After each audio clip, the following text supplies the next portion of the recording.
કેમ છો વિદ્યાર્થી મિત્રો? આગળના લેક્ચરમાં આપણે એનસીઈઆરટીના દાખલા જોતા હતા. હવે ત્યાંથી આપણે આગળ વધીએ. આજનો જે ક્વેશ્ચન છે તે છે પરમાણવીય વર્ણપટ. હવે જો આપણે જ્યારે પરમાણુની શોધ થઈ ત્યારથી વાત કરીએ તો સૌપ્રથમ જો પરમાણુ વિશેની માહિતી આપી હોય તો કોણ હતા? ડાલ્ટન. ત્યાર પછી કોણ આવ્યા? થોમ્સનનો પરમાણુ નમૂનો આવ્યો. પછી રુથરફોર્ડનો પરમાણુ નમૂનો આવ્યો. ત્યાર પછી આપણે જે વાત કરીએ છીએ બોહરના પરમાણુ નમૂનાની વાત કરીએ છીએ. હવે જો રુથરફોર્ડના પરમાણુ નમૂના પરથી આપણે બોહરના પરમાણુના નમૂનાનો અભ્યાસ કરવો હોય તો એની વચ્ચે અમુક બાબતો એવી આવે છે કે જે આપણને ખ્યાલ હોવો જોઈએ. તો શું? તો કે વિદ્યુત ચુંબકીય વિકિરણનો દ્વેષ સ્વભાવ, એટલે કે વિદ્યુત ચુંબકીય વિકિરણ એ તરંગ સ્વરૂપે પણ હોય અને કણ સ્વરૂપ પણ ધરાવે છે. બરાબર. તો આ સમજવા માટે આપણે પહેલાં વિદ્યુત ચુંબકીય વિકિરણ એટલે શું એ સમજવું પડે. બીજું આપણે ફોટો ઇલેક્ટ્રિક અસર એટલે શું એ આપણને ખ્યાલ હોવો જોઈએ. બીજું આપણે શું જોયું હતું? કાળા પદાર્થનું વિકિરણ એટલે શું. બરાબર. એટલે વિદ્યુત ચુંબકીય વિકિરણ એ તરંગ પ્રકૃતિ ધરાવે છે એ પણ ખ્યાલ આવ્યો. અને કણ પ્રકૃતિ માટે જવાબદાર કોણ? તો કે બ્લેક બોડી રેડિયેશન એટલે કે કાળા પદાર્થનું વિકિરણ અને ફોટો ઇલેક્ટ્રિક અસર. ફોટો ઇલેક્ટ્રિક અસર આપણે જોઈ, તેમાં આવતા સૂત્રો જોયા. પછી આપણે વાત કરી આઇન્સ્ટાઈન. બરાબર. આઇન્સ્ટાઈને જે વિદ્યુત ચુંબકીય વિકિરણ એ કોઈ પણ પદાર્થ ઉપર આપાત થાય છે એણે શું કીધું? તો કે ફોટોન સ્વરૂપે આપાત થાય છે. તેના ઉપરથી આપણે આઇન્સ્ટાઈનના સૂત્રો પણ મેળવ્યા અને તેના રિલેટેડ એક્ઝામ્પલ પણ ગણ્યા. આ બે થિયરીના આધારે આપણને એવું ખબર પડી કે પ્રકાશ છે એ કણ પ્રકૃતિ પણ ધરાવે છે. હવે તેમાં આપણે ત્રીજો પોઈન્ટ જોઈએ અથવા તો ત્રીજો મુદ્દો જોઈએ કે જે પ્રકાશ છે એની કણ પ્રકૃતિ સાબિત થઈ. એમાં ત્રીજો જે મહત્વનો પોઈન્ટ આવશે એ કયો આવશે? પરમાણવીય વર્ણપટ. Black body radiation, photo electric અસર અને ત્રીજું આવશે પરમાણવીય વર્ણપટ. આ વર્ણપટના આધારે પરમાણુના બંધારણ વિશેની માહિતી મળી જાય. બરાબર. પરમાણુમાં રહેલા ઇલેક્ટ્રોન, પ્રોટોન અને ન્યુટ્રોન, બરાબર, તેના વિશેની ડિટેલમાં માહિતી મેળવવી હોય તો પરમાણવીય વર્ણપટ ઉપરથી આપણને ખ્યાલ આવી જશે. બરાબર. હવે જો આપણે શરૂઆત કરીએ તો પહેલો પોઈન્ટ શું કીધો? જો આમાં પ્રકાશની ઝડપ એ પ્રકાશ કયા માધ્યમમાંથી પસાર થાય છે તેના પર આધાર રાખે છે. તમને ખ્યાલ જ છે. જો પ્રકાશ છે શૂન્ય અવકાશમાંથી પસાર થાય એટલે માધ્યમ શું થઈ ગયું? શૂન્ય અવકાશ. ત્યારે તેનો વેગ કેટલો હોય? 3 × 10⁸ મીટર પ્રતિ સેકન્ડ. પણ હું તમને એમ કહું કે પ્રકાશ છે પાણીમાંથી પસાર થાય તો માધ્યમ બદલી ગયું. બરાબર. એટલે પ્રકાશની ઝડપ એ માધ્યમ ઉપર આધાર રાખે કે કયા માધ્યમમાંથી પસાર થાય છે. પાણીમાંથી જો પ્રકાશ પસાર થતો હોય તો તેની ઝડપ કંઈક અલગ હોય. કાચમાંથી પસાર થતો હોય તો તેની ઝડપ કંઈક અલગ હોય. શૂન્ય અવકાશમાંથી પસાર થતો હોય તો પણ તેની ઝડપ કેવી હોય? અલગ હોય. એટલે પહેલો પોઈન્ટ શું કહેવા માગે છે એ તમને ખ્યાલ આવી જશે કે પ્રકાશ છે એની ઝડપ એ પ્રકાશ કયા માધ્યમમાંથી પસાર થાય છે તેના પર આધાર રાખે છે. બીજું જો આ તમે 10મા ધોરણમાં ભણી ગયા છો કે પ્રકાશ એક માધ્યમમાંથી બીજા માધ્યમમાં જાય ત્યારે શું થાય? ત્યારે પોતાનો મૂળ માર્ગ પરથી વિચલિત થાય અથવા તો શું થાય? વક્રીભવન પામે છે. બરાબર. એટલે શું થાય કે પ્રકાશ જ્યારે એક માધ્યમમાંથી બીજા માધ્યમમાં આવે, તમને એક્ઝામ્પલ આપું કે આ રીતે માનો કે કાચ છે, પ્રકાશ છે, જો અહીંયા એક માધ્યમ છે, અહીંયા બીજું માધ્યમ છે. પ્રકાશ એક માધ્યમમાંથી, આ પહેલું માધ્યમ, આ કયું માધ્યમ? બીજું માધ્યમ. એટલે પહેલા માધ્યમમાંથી બીજા માધ્યમમાં આવે તો થોડોક વળે. બરાબર. એટલે શું થાય? એક પ્રકારે જુઓ તો વક્રીભવન થાય છે. આ બીજો પોઈન્ટ કહેવા માંગે છે. હવે આપણે જોઈએ વર્ણપટ એટલે શું.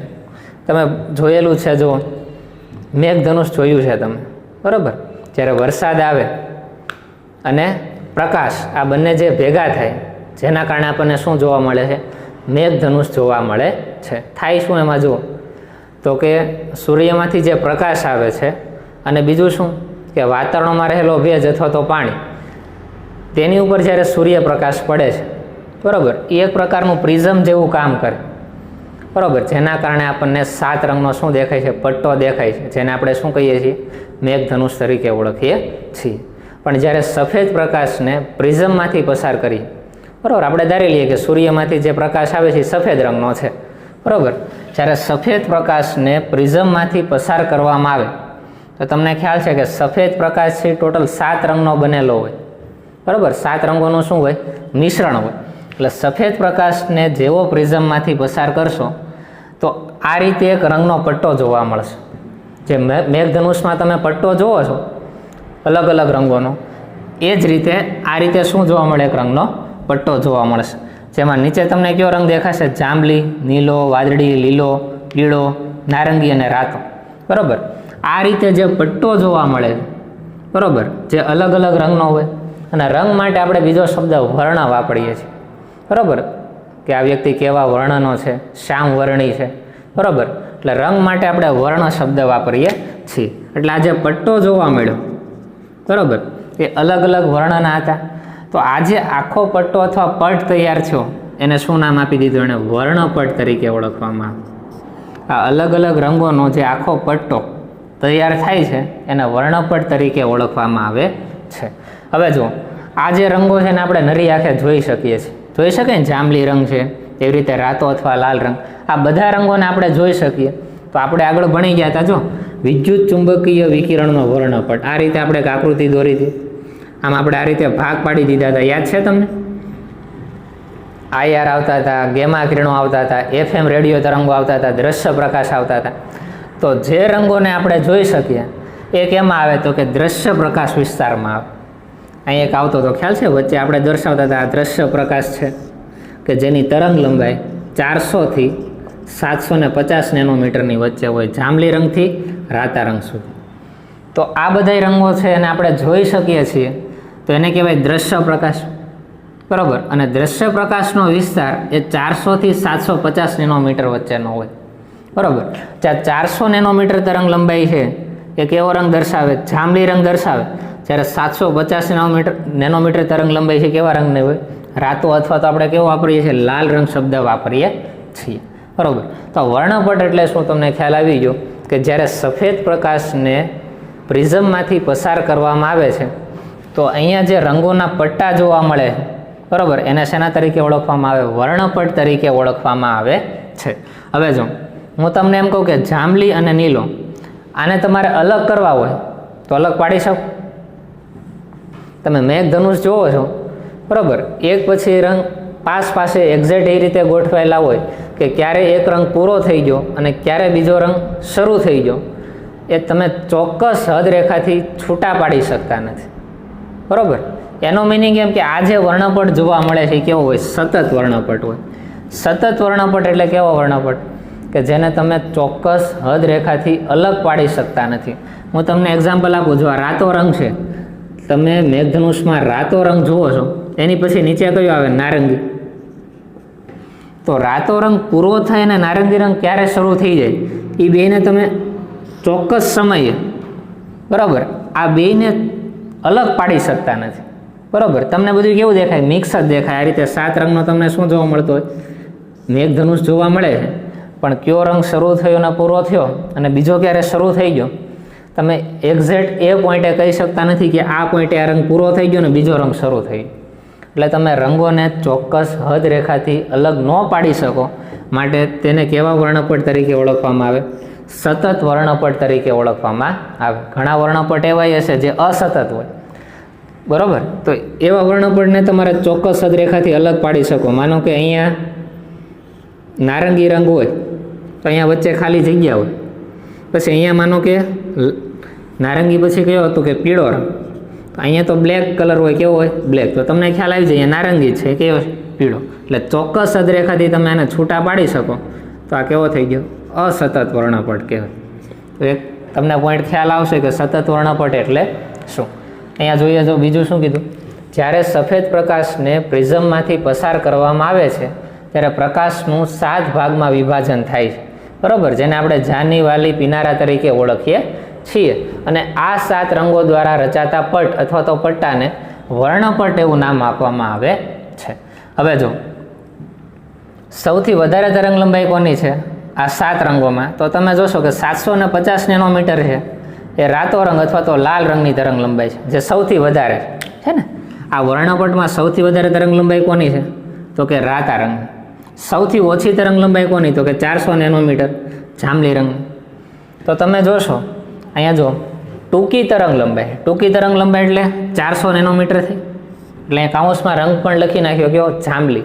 જાંબલી રંગ છે એની તરંગ લંબાઈ કેવી છે? નાની છે. ટૂંકી બોલો અથવા તો નાની. તરંગ લંબાઈવાળું કિરણ વધુ વળાંક ધરાવે છે. તમે જોઈ શકો છો, જો સૌથી વધારે વળાંક ધરાવતો રંગ કયો? જાંબલી રંગ છે. એની પછી નો પાડજો મોટી તરંગ લંબાઈ, તો કે કયો રંગ છે? લાલ રંગ અથવા તો રાતો રંગ, કે જેની તરંગ લંબાઈ વધારે છે, કેટલી? 750 નેનોમીટર. વાળું કિરણ ઓછો વળાંક ધરાવે છે. જો રાતો રંગ અથવા તો લાલ રંગ છે એનો વળાંક બહુ ઓછો છે, જ્યારે જાંબલી રંગનો વળાંક જુઓ તો સૌથી વધારે છે. અથવા તમે એમ પણ બોલી શકો કે જાંબલી રંગનું વક્રીભવન વધારે હોય. વળાંક શબ્દ ન વાપરો, શું વાપરો? વક્રીભવન. કયો શબ્દ વપરાય? વક્રીભવન. આનું વક્રીભવન વધારે છે, બરાબર. વધુ વળાંક હોય તો વધુ વક્રીભવન હોય, જ્યારે રાતા રંગનું વક્રીભવન કેવું છે? ઓછું છે. આ તમને ખ્યાલ હોવો જોઈએ કે કયા રંગનું વક્રીભવન અથવા તો વળાંક વધારે છે અને કયા રંગનું વક્રીભવન ઓછું થાય. જેની તરંગ લંબાઈ ઓછી તેનો વળાંક વધારે હોય, બરાબર. જેની તરંગ લંબાઈ એ વળાંકના વ્યસ્ત પ્રમાણમાં હોય. વળાંક બોલો અથવા તો વક્રીભવન બોલો, એના વ્યસ્ત પ્રમાણમાં હોય. જેની તરંગ લંબાઈ ઓછી હોય એનું વક્રીભવન અથવા તો વળાંક વધારે હોય. તો જુઓ તો તરંગ લંબાઈ કોની ઓછી છે? 400 નેનોમીટર ઓછી તરંગ લંબાઈ કહેવાય. જાંબલી રંગની તરંગ લંબાઈ ઓછી, તેનો વળાંક વધારે છે. હવે જેની તરંગ લંબાઈ વધારે, તો કે રાતા રંગની તરંગ લંબાઈ વધારે હોય, તો તેનો વળાંક અથવા તો વક્રીભવન કેવું હોય? ઓછું હોય. એટલે આ 2 પોઈન્ટ છે એ તરંગ લંબાઈ અને વળાંકના રિલેશનવાળા છે, કે તરંગ લંબાઈ એ વળાંક અથવા તો વક્રીભવનના વ્યસ્ત પ્રમાણમાં હોય. અહીં મળતા રંગોને ચોક્કસ હદરેખાથી અલગ પાડી ન શકાતા હોવાથી તેને સતત વર્ણપટ કહેવામાં આવે છે. આ સાથે સાત રંગોને તમે અલગ પાડી ન શકો, બરાબર. એટલે આ જે વર્ણપટ છે તેને સતત વર્ણપટ તરીકે ઓળખવામાં આવે છે. બીજું જોઈએ, જો વર્ણપટના મુખ્યત્વે 2 પ્રકાર પડશે. એક છે અવશોષણ અથવા તો બોલીએ શોષણ વર્ણપટ, અને બીજો આવશે ઉત્સર્જન વર્ણપટ. આ સામાન્ય માહિતી છે, બરાબર. તમને ખ્યાલ હોવી જોઈએ કે જે આ મેઘધનુષ છે અથવા તો પ્રિઝમમાંથી જ્યારે સફેદ પ્રકાશ પસાર થાય છે ત્યારે જે રંગો જોવા મળે છે તેને શું નામ આપવામાં આવે છે? વર્ણપટ તરીકે ઓળખવામાં આવે છે. અને અલગ અલગ રંગ માટે તરંગ લંબાઈ બદલાય, તેના વળાંક બદલાય, એ તમને ક્લિયર હોવું જોઈએ. હવે જે આપણે અભ્યાસ કરશું એ વર્ણપટના પ્રકાર જોશું. એમાં પહેલો આવશે શોષણ વર્ણપટ, બીજો કયો આવશે? ઉત્સર્જન વર્ણપટ આવશે. હવે આપણે વર્ણપટના પ્રકારની વાત કરીએ. વર્ણપટનો પ્રથમ પ્રકાર આવશે શું કહેવાય? અવશોષણ વર્ણપટ, અથવા તો આપણે શું બોલીએ છીએ? શોષણ વર્ણપટ તરીકે પણ બોલીએ છીએ. તો એમાં થાય છે શું? જ્યારે વિદ્યુત ચુંબકીય વિકિરણ એ દ્રવ્યની ઉપર આપાત થાય છે ત્યારે તે દ્રવ્યની સાથે પારસ્પરિક ક્રિયા કરે છે. તો જુઓ, આ લાઈનનો શું મતલબ છે આપણે જોઈએ કે જ્યારે વિદ્યુત ચુંબકીય વિકિરણ, માનો કે અહીંયા એક આપણે દ્રવ્ય લઈ લઈએ. આ શું છે? દ્રવ્ય. દ્રવ્ય સ્વરૂપે કોણ હોઈ શકે? અહીંયા અણુ હોઈ શકે, પરમાણુ હોઈ શકે, આયન હોઈ શકે. કારણ કે આપણે પરમાણુય બંધારણ વિશેની વાત કરવી છે, એટલે આમાં આપણે કોને લઈ શકાય? અણુ, પરમાણુ અથવા તો કોણ હશે? આયન, બરાબર. દ્રવ્ય સ્વરૂપે હશે. જ્યારે દ્રવ્ય ઉપર વિદ્યુત ચુંબકીય વિકિરણ આપાત કરવામાં આવે, તો જો સફેદ પ્રકાશ છે શું છે? તો કે એક પ્રકારના વિદ્યુત ચુંબકીય વિકિરણ જ છે. તો જ્યારે દ્રવ્ય ઉપર આ રીતે સફેદ પ્રકાશને હું લઈ લઉં, આપાત કરવામાં આવે. કેવા પ્રકાશ છે આ બધા? સફેદ પ્રકાશ, બરાબર. સફેદ પ્રકાશ છે એ એક પ્રકારનો વિદ્યુત ચુંબકીય વિકિરણ જ છે, કે જે 7 રંગનો બનેલો હોય, જે દ્રશ્ય પ્રકાશમાં આવે છે, બરાબર. એટલે જ્યારે વિદ્યુત ચુંબકીય વિકિરણ એ કોઈ દ્રવ્ય ઉપર આપાત થાય છે ત્યારે તેમની વચ્ચે શું થાય? તો કે પારસ્પરિક ક્રિયા થાય. અને થાય શું? જો હવે જો અણુ, પરમાણુ અથવા તો આયન, એટલે એમાં કંઈક ઇલેક્ટ્રોન રહેલા છે, બરાબર. એને આપણે આ રીતે દર્શાવેલા છે. અહીંયા જે ઇલેક્ટ્રોન છે એ ભૂમિ અવસ્થામાં છે. કઈ અવસ્થા છે એની? ભૂમિ અવસ્થા, બરાબર. હવે જ્યારે અવશોષણ થાય, આમાં રહેલા ઇલેક્ટ્રોન એ સફેદ પ્રકાશનું શું કરે? અવશોષણ. એટલે બીજી રીતે તમે જોવા જાઓ તો તમે એને ઉર્જા જ આપો છો. જો પ્રકાશ એ એક ઉર્જાનું સ્વરૂપ છે. એટલે કે આ દ્રવ્ય પાસે રહેલા ઇલેક્ટ્રોન પહેલાં તો કેવો હોય, સાવ શાંત હોય, એટલે આપણે કહીએ તે ભૂમિ અવસ્થામાં હતા. હવે જેવો આના ઉપર પ્રકાશ આપાત કર્યો, એટલે કે તમે આના ઉપર જ્યારે ઉર્જા આપાત કરી તો આમાં રહેલો ઇલેક્ટ્રોન છે ઉર્જાનું શું કરે, શોષણ કરે. એટલે શું થયું જુઓ, ખાસ અહીંયા ધ્યાન રાખજો કે શરૂઆતમાં અહીંયા જે ઇલેક્ટ્રોન હોય, દ્રવ્યની વાત છે, જો દ્રવ્યમાં ઇલેક્ટ્રોન હશે ને એ ભૂમિ અવસ્થામાં હોય. જેવો તેના ઉપર વિદ્યુત ચુંબકીય વિકિરણ એટલે કે ઉર્જા આપાત કરીએ તો એ ઇલેક્ટ્રોન છે એ ઉર્જાનું અવશોષણ કરે, એટલે કે ઇલેક્ટ્રોન સ્વીકારે. તો ઇલેક્ટ્રોન શું થઈ જાય, તેની ભૂમિ અવસ્થામાંથી ઉત્તેજિત અવસ્થામાં આવી જાય. જો આ ભૂમિ અવસ્થા છે એમાંથી આ પહેલી અવસ્થા ધરી લઈએ, કેવી છે ભૂમિ અવસ્થા, તેમાંથી ક્યાં આવી ગયો, ઉત્તેજિત અવસ્થામાં આવી ગયો. ઉર્જા મળી ને એટલે કેવો થઈ ગયો, ઉત્તેજિત થઈ ગયો. પછી શું થાય, જો લાંબા સમય સુધી ઇલેક્ટ્રોન ઉત્તેજિત અવસ્થામાં રહી શકતો નથી. એટલે આ જે ઇલેક્ટ્રોન છે, જો આ ઇલેક્ટ્રોનને મેં અહીંયા લખી નાખ્યો, આ ઇલેક્ટ્રોન છે એ પોતાની ઉત્તેજિત અવસ્થામાંથી પાછો ક્યાં આવશે, ભૂમિ અવસ્થામાં પાછો આવે.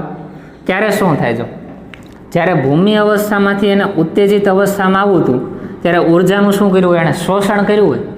અહીંયા ઉર્જા તમે આપશો ત્યારે ઇલેક્ટ્રોન છે એ ભૂમિ અવસ્થામાંથી ક્યાં આવી ગયો હોય, ઉત્તેજિત અવસ્થામાં આવી ગયો હોય. તો પાછો ઇલેક્ટ્રોન ઉત્તેજિત અવસ્થામાંથી પાછો ભૂમિ અવસ્થામાં આવે ત્યારે જે ઉર્જાનું એને શોષણ કર્યું હોય એ પાછું એનું શું કરી નાખે, ઉત્સર્જન કરી નાખે. ખ્યાલ આવશે? જુઓ અહીંયા માનો કે કોઈ એક વ્યક્તિ છે, એની પાસે 5 રૂપિયા છે, બરાબર, ગરીબ વ્યક્તિ છે. હવે માનો કે હજી એને 5 રૂપિયા આપવામાં આવ્યા, એટલે કે અવશોષણ થયું, કેટલાનું, 5નું. તો ભાઈ એને એમ શું પૈસાવાળો થઈ ગયો, તો ઉત્તેજિત અવસ્થામાં આવી ગયો. પાછો એ જ્યારે પોતાની મૂળ અવસ્થામાં આવે તો પાછા કેટલા રૂપિયા એના વાપરી નાખ્યા હોય, 5 રૂપિયા વાપર્યા હોય ને, જેટલું અહીંયા આપવામાં આવે એટલું જ સામું શું કરતો હોય, દાન કરતો હોય. અહીંયા માનો કે એને 5 રૂપિયા લીધા હોય તો અહીંયા ઉત્તેજિત અવસ્થામાંથી ભૂમિ અવસ્થામાં આવે ત્યારે ઉત્સર્જન કેટલા કરે, 5 રૂપિયા કરે.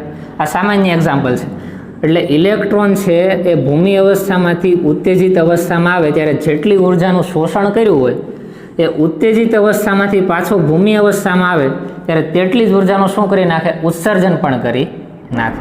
બરાબર. જો ભૂમિ અવસ્થા હોય સૌથી વધારે સ્થાયી હોય, ઉત્તેજિત અવસ્થા કેવી હોય, ઓછી સ્થાયી હોય. ઉત્તેજિત અવસ્થામાં વધારે સ્થાયીતા પ્રાપ્ત થતી નથી. બરાબર. એટલે જોઈએ, જો ભૂમિ અવસ્થામાં ઉર્જા છે E1 હતી, ઉત્તેજિત અવસ્થામાં E2 હોય, બરાબર, તો ઉર્જામાં થતો તફાવત E2 - E1. એનો મિનિંગ શું, તો કે એટલો અવશોષણમાં શોષાયેલી ઉર્જા હશે. બરાબર, ખ્યાલ આવશે તમને? હવે જો આગળ વધીએ, અથવા તો તમે એમ કહી શકો છો, અહીંયા માનો કે 5 જૂલ જેટલી ઉર્જા છે. કેટલી છે?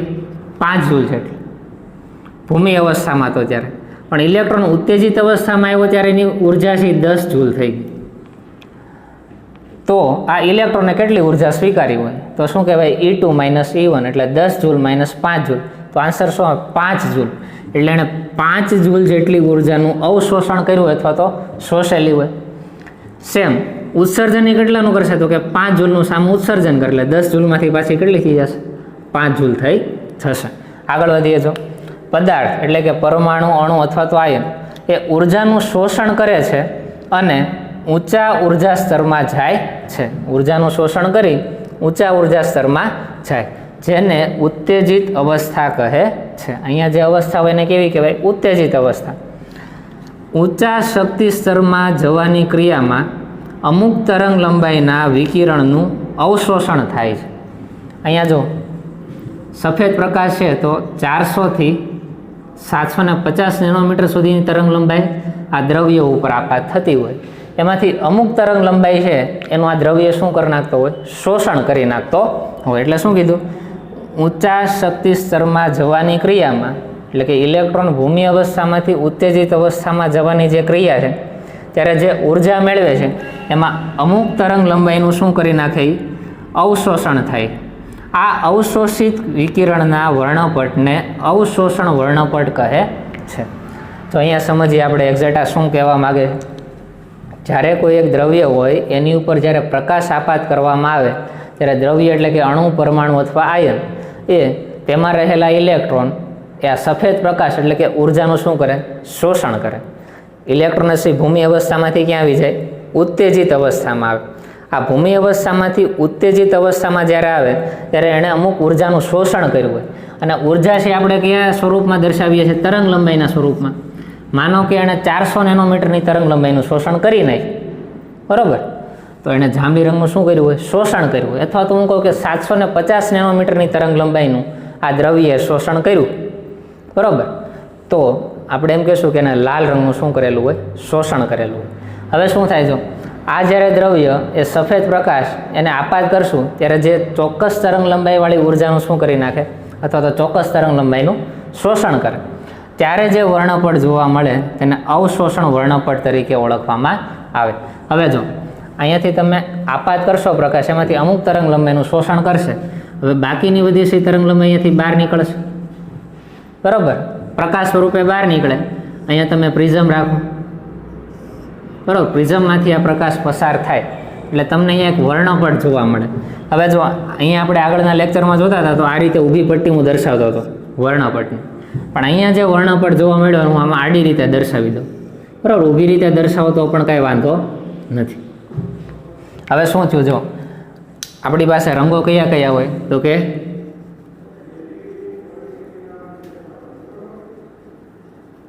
આ રીતે રંગો હશે, ચાની વાલી પીનાર, બરાબર? આખો વર્ણપટ મળે. હવે થાય શું? જુઓ, આમાંથી અમુક તરંગ લંબાઈનું શું કરી નાખે? શોષણ કરી નાખે. માનો કે આ દ્રવ્યએ 400 નેનોમીટરની તરંગ લંબાઈનું શોષણ કરી નાખ્યું, તો અહીંયાથી 400 નેનોમીટર બહાર નીકળવાના છે નહીં, એટલે કે અહીંયાથી જાંબલી રંગ બહાર નીકળતો નથી. તો અહીંયા તમે જ્યારે વર્ણપટ જોશો તો અહીંયા જે જાંબલી રંગ દેખાવાનો હોય ત્યાં જાંબલી રંગ દેખાતો નથી, પણ અહીંયા બ્લેક લાઈન દેખાય આ રીતે, બરાબર? અહીંયા બધી રંગ હશે પણ અહીંયા એક શું દેખાશે? Black line. એટલે અહીંયા જે જાંબલી રંગ હોવાનો છે જાંબલી રંગ દેખાતો નથી. તો તમે કહી શકો કે આ દ્રવ્યે જાંબલી રંગનું શું કરી નાખ્યું? શોષણ કરી નાખ્યું. અને આ જે વર્ણપટ જોવા મળ્યો તેને આપણે કેવો કહીશું? શોષણ વર્ણપટ, અથવા તો આપણે એને અવશોષણ વર્ણપટ તરીકે ઓળખવામાં આવે છે. કેવો વર્ણપટ મળશે? અવશોષણ વર્ણપટ. હજી આગળ વધીએ.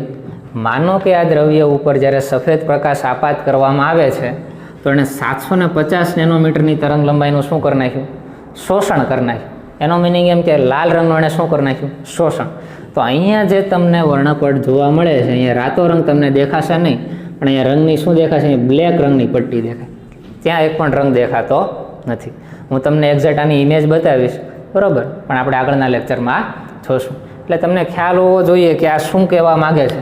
તો આ પ્રકારનો જે વર્ણપટ રચાય છે તેને અવશોષણ વર્ણપટ તરીકે ઓળખવામાં આવે. કે કોઈ એક પદાર્થ હોય, માનો કે આ પદાર્થ છે, આની ઉપર તમે 7 રંગોનું આપાત કરો છો, બરાબર? આમાંથી આ પદાર્થ છે માનો કે 1 થી 2 રંગનું શું કરી નાખે? શોષણ કરી નાખે. હવે જો આનો વર્ણપટ મેળવવામાં આવે તો એ 2 રંગો તો મિસિંગ થવાના છે, એ 2 રંગ તમને દેખાવાના નથી. બાકી બીજા બધાય રંગ તમને દેખાશે. એના દ્વારા જે વર્ણપટ જોવા મળે તેને અવશોષણ વર્ણપટ તરીકે ઓળખવામાં આવે. અહીંયા જો આ જે વર્ણપટ છે આમાં અલગ અલગ રંગો હશે, પણ ક્યાંક તમને આવી ઊભી બ્લેક લાઈન દેખાવા મળશે. એનો મિનિંગ એમ કે અહીંયા જે રંગ હશે એનું તેણે શું કરી લીધું હશે? શોષણ કરી લીધું હોય. તો આ પ્રકારના વર્ણપટને અવશોષણ વર્ણપટ તરીકે ઓળખવામાં આવે